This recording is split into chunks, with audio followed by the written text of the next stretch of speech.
이 살들은 원래 배로 가고 싶어 하거든요. 그래서 뱃살이 찌게 됩니다. 다리가 날씬한 게 아니라 다리의 근육이 부족한 거고요. 배가 나온 건 내장 비만이 굉장히 많다는 뜻입니다. 이트 체형이라고 하는데 이 이트 체형에 일단 들어가게 되면은 오히려 살 빼기가 더 어려울 수 있어요. 내가 이렇게 노력을 했는데 배가 안 들어가는 거 보니까 이거는 살이 아니라 뭐 딴 게 있을 것 같다고 정답은 다 내장 비만이었습니다.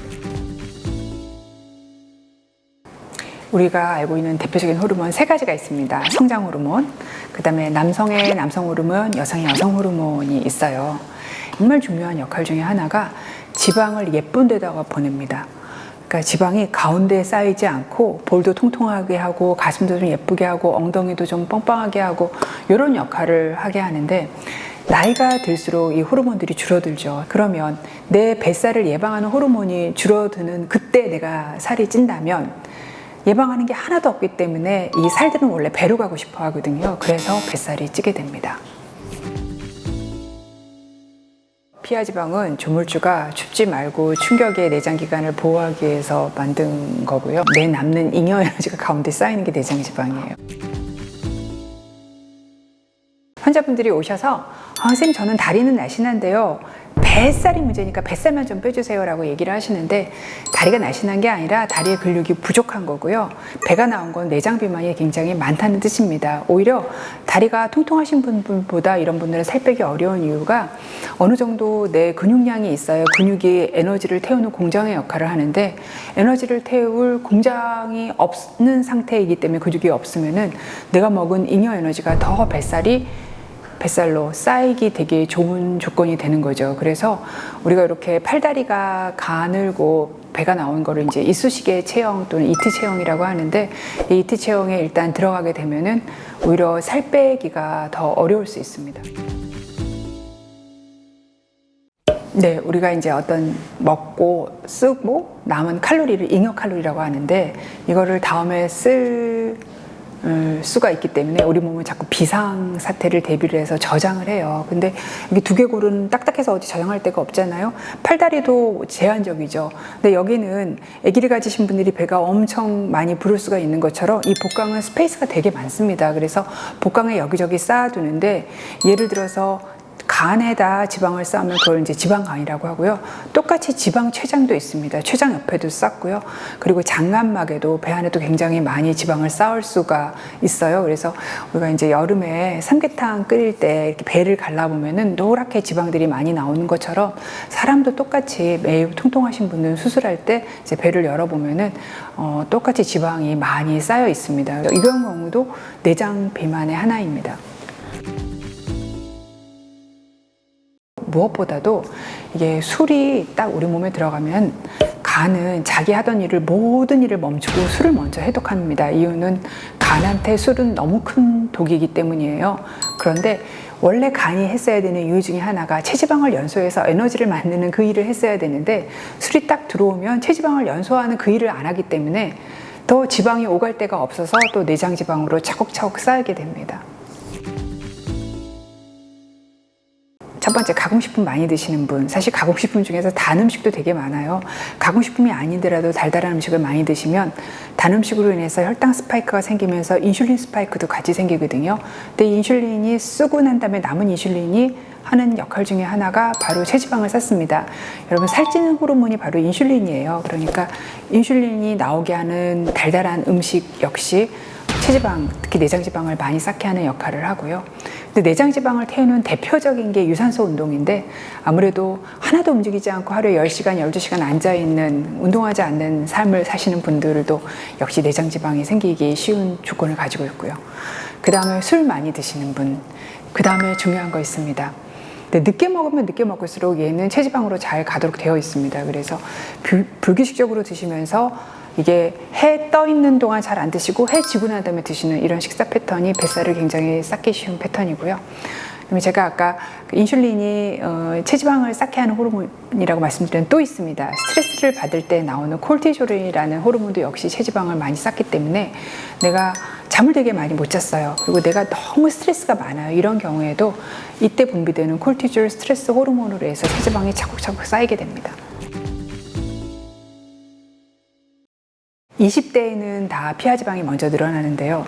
남자분들은 30세부터 남성 호르몬이 이렇게 떨어집니다. 근데 여성분들은요, 갱년기가 왔을 때 아주 급격하게 떨어지게 되거든요.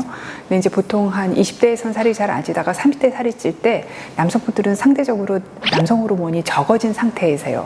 그러니까 남성 호르몬이 내계 지방이 내장에 쌓이는 걸 보호해야 되는데 그게 줄어들기 때문에 배에 쌓이게 되고, 하지만 30, 40대 여성은 아직 그 여성 호르몬을 좀 갖고 있어요. 그렇기 때문에 이 여성 호르몬이 아기를 가졌을 때 굉장히 보호해야 되는 위치가 엉덩이나 허벅지 이 동네이기 때문에 생리적으로 이 부분에 지방을 쌓는 역할을 합니다. 하지만 여성도 갱년기가 지나면 결국 여성 호르몬이 줄어들게 되면서 갱년기 전에 남성 몸이랑 똑같이 내장 지방으로 지방이 쌓이게 됩니다.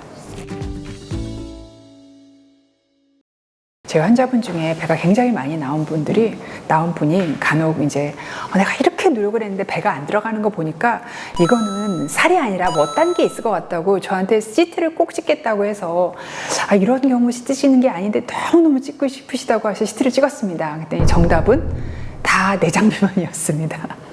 그래서 사실 배가 나온 대부분의 경우는 내장 비만이고 본인들이 아세요. 왜냐하면 하루아침에 배가 나온 거는 아니고 조금씩 배가 불러져 있고 뭐 배만 나온 게 아니라 배 옆에 살들도 같이 찌기 때문에 아시는데요. 이제 그게 아니라 갑자기 배가 많이 나왔고 정말 배만 볼록하게 나왔다고 하면은 이 안에 복수가 찼거나 아니면 무슨 가스가 찼거나 아니면 큰 무릎 같은 게 생긴 게 아닌지는 확인해 봐야죠. 내장 비만 여부는 이제 간단하게 줄자 있으면 줄자를 배꼽 주변으로 재보시는 거예요.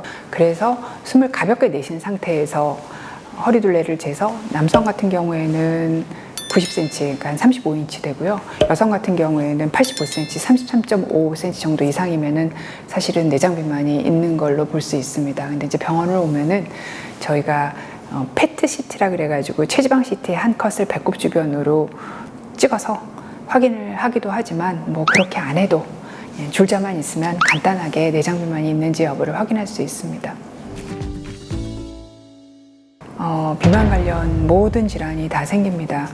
일단은 혈압, 혈당, 콜레스테롤이 올라가게 되고요. 이 세 개의 질환이 생기게 되면은 그 다음에 내 혈관이 나빠지기 때문에 혈관 질환이 생깁니다. 뇌혈관이랑 심장혈관 질환이 생기고 관련된 비만이 유발하는 암들도 다 생길 수가 있습니다. 그래서 유방암이나 대장암, 전립선암, 그 다음에 뭐 간암 이런 암들이 식도암이랑 위암도 더 많이 생기는 걸로 되어 있어서 비만 관련 암들이 생기고 또 내장지방이 내분비계의 역할을 해서 호르몬을 분비를 하기 때문에 생리를 안 하거나 많이 하거나 이런 생리불순, 불임과 같은 내분비계 질환도 생기게 합니다.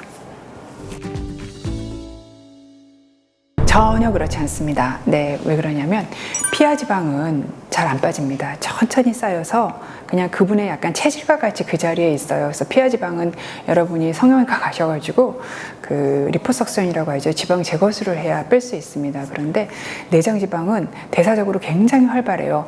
금세 쌓였다가 금세 또 없어지기도 합니다. 그렇기 때문에 오히려 내장지방이 피하지방보다 더 잘 빠지는 그런 살이라고 할 수 있습니다. 살이 찌우는 음식을 다 피하셔야 되는데 일단은 정제 곡류를 당분이랑 같이 먹는 거가 가장 최악의 식사고요. 날씬한 영양에서 유일한 건 단백질입니다. 매 끼니에 단백질 식품을 꼭 챙겨 드시는 게 필요하고요. 그리고 그 다음에 이제 섬유소가 많은 음식을 드셔야 되기 때문에 섬유소가 대표적인 음식이 채소거든요. 그래서 채소를 좀 충분히 드셔야 돼서 그램으로는 이게 좀 많이 먹어야 됩니다. 한 400~500g 정도 되니까 여러분 그 지금 시금치단 말고 옛날 시금치단 한 300g 정도 되거든요. 그 시금치단으로 하나 반 정도를 매일 먹어야 되니까 꽤 많은 양의 채소를 먹어야 된다고 생각할 수 있습니다. 그래서 다음날 대변을 보면은 대변이 이렇게 양이 많아질 정도로, 왜냐하면 대변의 양을 결정하는 거는 내가 먹은 식이섬유의 양이거든요. 그래서 전날 변비도 없고 변 양도 이렇게 변기 수면을 뚫고 올라올 정도의 식사를 하셨다면 전날 충분히 섬유소를 드신 셈이 됩니다. 그래서 이렇게 드시는 게 가장 먼저 하실 일입니다. 음식은 매 끼니의 정량 예측 가능하게 들어와 줘야 우리 몸이 체지방을 쌓으려고 안 합니다. 아침, 점심, 저녁을 다 드시고 하루에 한 번 내지 두 번 간단하게 간식을 드시는 게 가장 좋은 식사 패턴입니다. 이렇게 말씀드리면 계속 하루 종일 먹으면 더 좋지 않겠냐 이렇게 해야 하는데, 오히려 하루에 6번 이상의 음식을 먹는 건 대사적으로 안 좋다. 대사적으로 안 좋다는 건 무슨 뜻이냐면 혈압, 혈당, 콜레스테롤 올리고 심혈관계 질환 많이 올린다는 뜻이거든요. 당뇨도 많이 생기게 하고. 그래서 하루 3번 식사와 맥시멈 2번 정도, 보통은 1번 정도의 간식이 최고의 어떤 식사 방법이라고 할 수 있습니다. 고부비만에 가장 도움되는 운동은 유산소 운동입니다. 유산소 운동을 해야 어느 정도 운동 시간이 지속이 되면서 내 내장 지방을 태울 어떤 기회가 생기게 되거든요. 그래서 보통 운동의 양은 정해져 있습니다. 중강도 운동이라면 약간 숨찰 정도의 운동을 얘기하거든요. 중강도 운동으로는 일주일에 150분을 해야 되니까 30분씩 5번 정도 해주는 거고, 요게 이제 기본 운동량이에요. 근데 내가 살을 빼고 싶어요. 그러면 요거보다 한 2배 정도는 해주셔야 돼서, 근데 이렇게 얘기를 하면 내가 그런 시간이 어딨어요? 하루에 1시간씩 5번? 그럼 강도를 높이시면 됩니다. 고강도 운동은 중강도 운동의 반만 하시면 되니까, 내가 시간이 없다 그러면 고강도 운동으로 30분씩 해주시면 살 빠질 만큼 충분히, 특히 내장 지방을 태울 만큼의 운동량이 됩니다. 그리고 결국 에너지를 쓰는 거는 내가 운동할 때는 내 근육이 쓰기 때문에 근육을 유지하는 게 굉장히 중요합니다. 그랬기 때문에 일주일에 2번 정도의 근력 운동 꼭 같이 해주셔야 됩니다.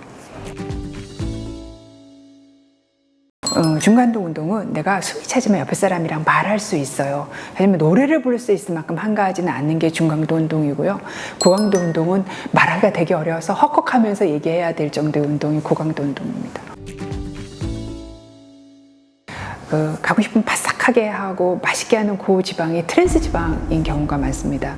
그러면 이제 바삭한 쿠키류라든가 페스츄류 이런 것들, 맛있는 빵들, 트랜스 지방이 어느 정도 들어있거든요. 근데 이 트랜스 지방은 우리 몸에서 익숙한 지방이 아니라서 잘 대사가 안 됩니다.